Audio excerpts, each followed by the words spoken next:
EPS 95 pensioners भाइयों, देश में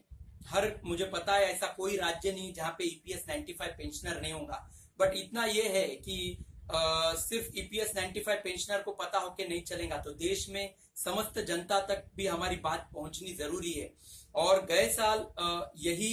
जो काम था, आदरणीय कमांडर श्री अशोक राउत सर, जो राष्ट्रीय संघर्ष समिति बुल्डाना के राष्ट्रीय अध्यक्ष है, और माननीय श्रीमती हेमा मालिनी मैडम जी, जो कि मथुरा की सांसद है, इनके विशेष उपस्थिति में आदरणीय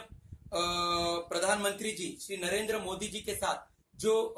एक मुलाकात हुई थी, इस मुलाकात के बाद देश के समस्त ईपीएस 95 पेंशनरों में एक आशा की किरण जागी कि भाई हम ईपीएस 95 पेंशनरों को अभी तो भी इंसाफ मिलेगा और हमारा जो भी बचा कुचा जीवन है वो आत्मसम्मान के साथ, स्वाभिमान के साथ हमें जीने का मौका मिलेगा। तो ये वो मुलाकात, इस मुलाकात को जितना भी मुझे लगता है कि ईपीएस 95 पेंशनर, ऐसा कोई भी ईपीएस 95 पेंशनर नहीं होगा जिसे 4 मार्च 2020 की आदरणीय प्रधानमंत्री जी के साथ जो मीटिंग हुई उसके बारे में कुछ पता ना हो। इतना सब होने के बाद में दुर्भाग्यपूर्ण बात यह है कि उसके बाद कोरोना काल शुरू हुआ, और कोरोना काल शुरू होने के बाद भारत सरकार भी ठीक से इस जो वायदे हुए थे उस टाइम पे, तो उसके ऊपर ठीक से काम नहीं कर पाई, विलंब हो गया। लेकिन देखा जाए तो कोरोना आने से पहले ही कई संगठनाएं, कई लोग यहाँ पर प्रयास कर रहे हैं कि ईपीएस पेंशनर को इंसाफ मिलना चाहिए। ये वही लोग हैं जो भारत आजाद होने के बाद देश के राष्ट्रीयकरण में, देश के सक्षमीकरण में इन्होंने अपना खून लगाया, अपना पसीना लगाया। देश के आर्थिक, सामाजिक और राजकीय स्थिति को मजबूत करने में इन समस्त 65 लाख ईपीएस पेंशनरों का उतना ही योगदान है जितना कि सरकारी कर्मचारियों का, और अभी आगे जाके जो पेंशनर बने, सरकारी पेंशनर्स बने, उनका जितना योगदान है, इनका भी उतना ही योगदान है। लेकिन तनख्वाह कम होने के नाते या फिर भारत सरकार का ठीक से ध्यान नहीं देने के नाते इन पेंशनरों के ऊपर जो एक बुरा समय आया, वो समय अभी तक जारी है। देखिए कि इन्हें किसी को 500, किसी को 800, किसी को 1000, किसी को 2000, किसी को मैक्सिमम 2500 से 3000 तक पेंशन है। लेकिन भारत के प्रधानमंत्री जी ने हमें पूरी आशा दिलाई थी कि इन पेंशनरों को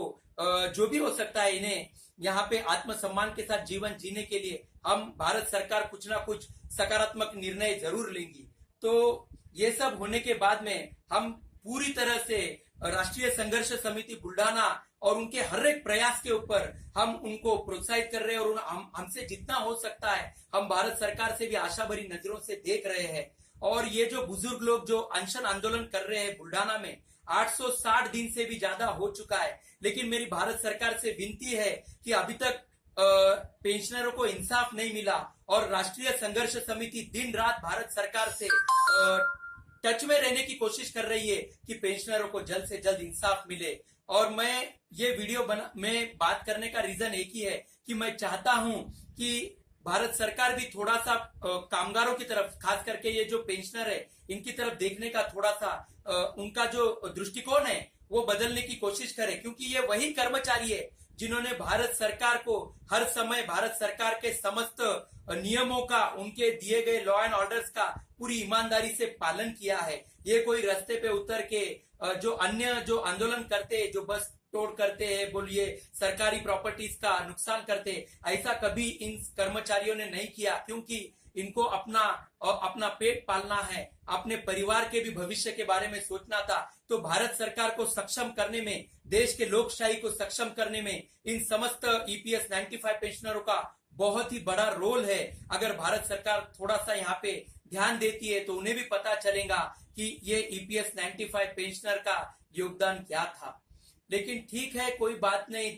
हमें ऐसा लगता है कि भारत के प्रधानमंत्री जी ने जो आत्मनिर्भर भारत का नारा दिया है, और जैसे कि हमारे कमांडर श्री अशोक राउत सर जी ने समस्त 27 राज्यों में जितने भी हमारे ईपीएस 95 पेंशनर है उन्हें इकट्ठा करके उनकी आवाज बनने की कोशिश की है, और समय समय पे आंदोलन किए। समस्त सांसदों को जितना हो सके उन्हें ज्ञापन सौंपने की कोशिश की गई, ताकि भारत सरकार तक इन समस्त ईपीएस 95 पेंशनरों की मांगे, इनके दर्द, इनके ऊपर इनका जो जीवन चल रहा है, कष्टमय जीवन चल रहा है, ताकि भारत सरकार इस तरफ ध्यान आकर्षित हो और जल्द से जल्द पेंशनरों को इंसाफ मिले। तो मुझे ऐसा लगता है कि समस्त ईपीएस 95 पेंशनरों से मैं गुजारिश करता हूं कि वो भी अपनी तरफ से भारत सरकार को रिक्वेस्ट करने की कोशिश करे, क्योंकि हम घर के बाहर नहीं निकल सकते, लेकिन हम घर से तो बात कर सकते हैं भारत सरकार से। तो मैं चाहता हूं कि 65 लाख पेंशनरों में से कम लाख पेंशनर भी अगर भारत सरकार से यहाँ पे गुजारिश करेंगे तो हमारी आवाज आज नहीं कल भारत सरकार तक जरूर पहुंचेगी। कृपया आप सभी लोगों से निवेदन करता हूं कि आप सभी लोग, सभी पेंशनर, राष्ट्रीय संघर्ष समिति बुल्डाना, नैक कमेटी, आदरणीय कमांडर श्री अशोक राउत सर और समस्त नैक कमेटी के वीर योद्धाओं को उनकी ताकत मजबूत करने के लिए अपनी आवाज अपने रिक्वेस्ट के थ्रू भारत सरकार तक पहुंचाने की कोशिश करें। थैंक यू सो मच दोस्तों।